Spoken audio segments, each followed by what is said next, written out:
All right, so I got a request to go over in a video how we use amio, right? How do we use it in boluses? How do we use it in drips?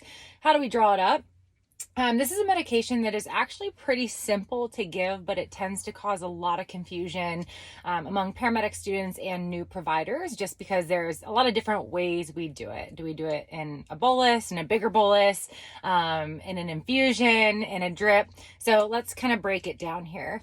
So we know amio comes in these little vials, right? It's 150 milligrams and 3 mLs. This is kind of our big boy antiarrhythmic. It works by a lot of different mechanisms, and it's typically reserved pre-hospitally for VFib and VTAC, but can be given for other arrhythmias as well.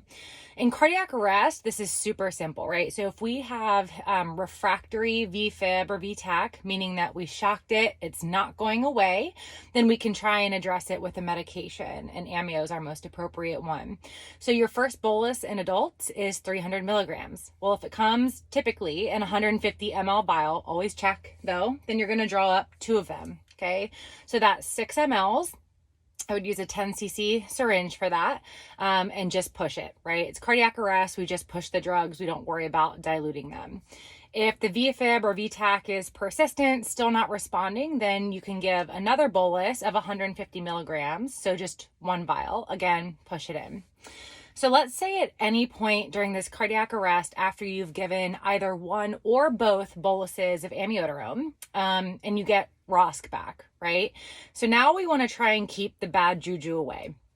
This is when you're permitted to start a true amio maintenance drip to try and keep those arrhythmias away after we've already given the loading dose. So there's several different ways you can do this. I'm just going to tell you about mine, what I think is the absolute easiest way to do this.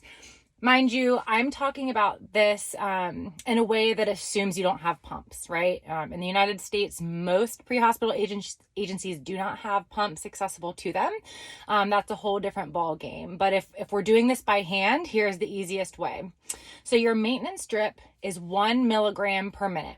And it's over like 6 hours, so we don't have to worry about how long we're running it for, right? So 1 milligram a minute is what we want to give.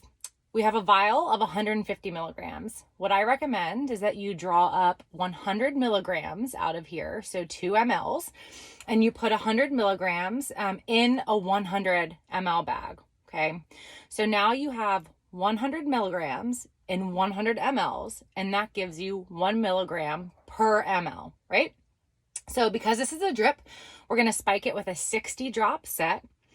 A 60 drop set is called a 60 drop set because 60 drops equals 1 ml, okay? And we know that the way we mix this, 1 ml equals 1 milligram. So if we run this at 1 drop a second, aka 60 drops a minute, then that's giving us 1 milligram a minute, all right? You could also put 50 milligrams in a 50 ml bag, right? Whatever gives you a 1-to-1 ratio.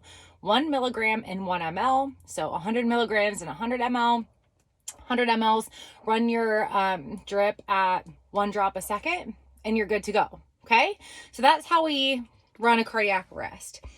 So let's talk about those VTAC patients who are stable, right? We don't see these super often, but it does happen, especially in those patients that get like runs of VTAC. It's not persistent. But if they don't meet any of our unstable parameters, we can go ahead and also give them an amio drip, an amio bolus. But because they're alive, we don't want to slam it. So we're not going to just draw it up and slam it in like we do in a cardiac arrest.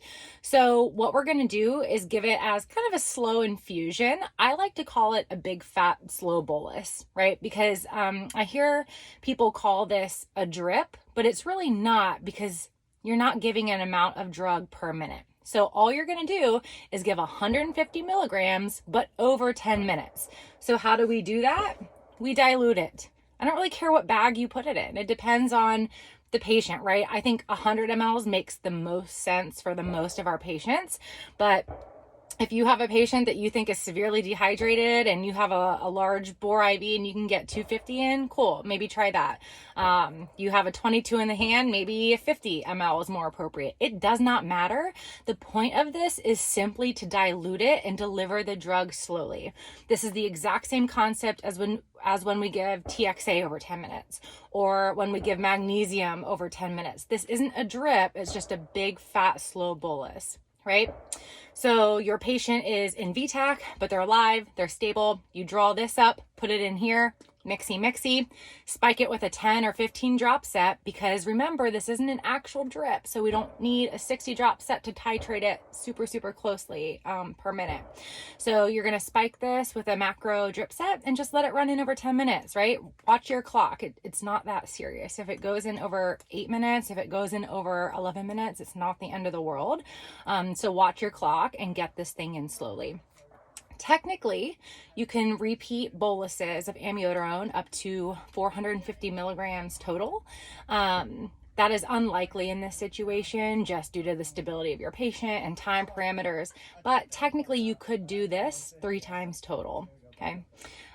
Maintenance drips are not considered a part of your bolus. So that's why in cardiac arrest, you can give 450 milligrams of amiodarone and still give your maintenance drip if you get ROSC, right? Same concept applies if the patient's alive. But let's say we started this infusion, okay? We got our 150 milligrams in and our patient is converted, right? They're in a sinus rhythm now. Awesome. Their pressure is good. They're stable. We want to keep the bad juju away.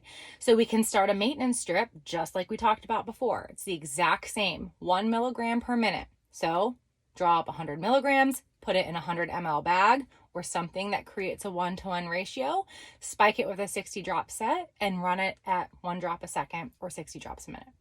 Okay? So pretty simple. That's the nitty gritty of it. The math isn't really as scary as I think it seems when you're in paramedic class. But if you have any questions, leave them in the comments and we'll answer it there.